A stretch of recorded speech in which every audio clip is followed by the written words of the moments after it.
এটা 110 বছরের সাজা আমার 21শে আগস্ট গ্রেনেড হামলা মামলায় হয়েছিল। ওই মামলায় 110 বছরের সাজা হয়েছিল, 3টা যাবজ্জীবন এবং 20 বছরের সশ্রম কারাদণ্ড, 110 বছরের সাজা।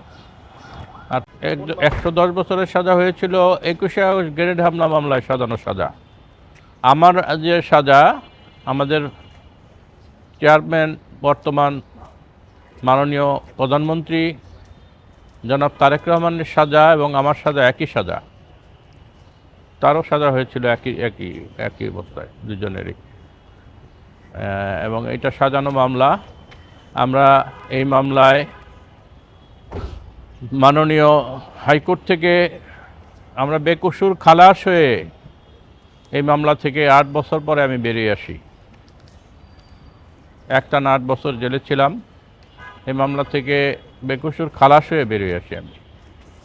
এবং আমার এই দলের সাথে দীর্ঘ 40 বছরের পথ চলা, বাংলাদেশ জাতীয়তাবাদী দলের সাথে আমার দীর্ঘ 40 বছরের পথ চলা। তার মধ্যে আমি বেগম খালেদা জিয়াকে পেয়েছি।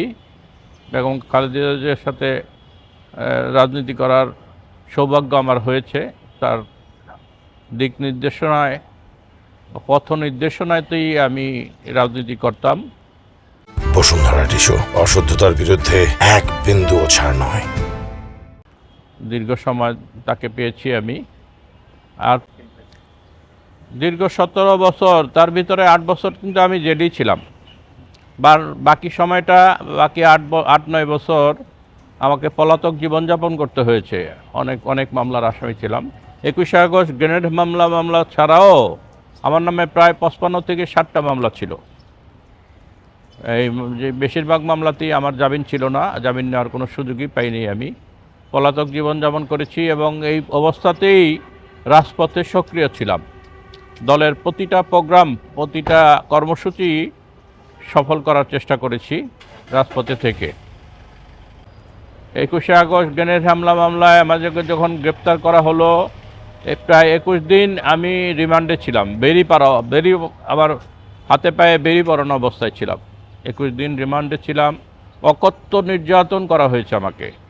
শুধুমাত্র একটি উদ্দেশ্য ছিল তাদের, বলা হয়েছে আমাকে যে জনাব আমাদের আজকে সম্মানিত দেশের প্রধানমন্ত্রী তারেক রহমানকে জড়িয়ে আমাকে 164 করতে হবে, তাহলে এই মামলা থেকে আমাকে তারা রেহাই দেওয়ার সুযোগ দেবেন। 164 করতে হবে তারেক রহমানকে জড়িয়ে, এটাই তাদের উদ্দেশ্য ছিল। এবং এই জন্য অকথ্য নির্যাতন আমাকে করা হয়েছে। ইলেকট্রিক শক থেকে শুরু করে এমন কোনো নির্যাতন নাই যে আমাকে করা হয় নাই। কিন্তু আমি কোনোভাবেই 164 করি নাই। আমি অটল অবিচল ছিলাম।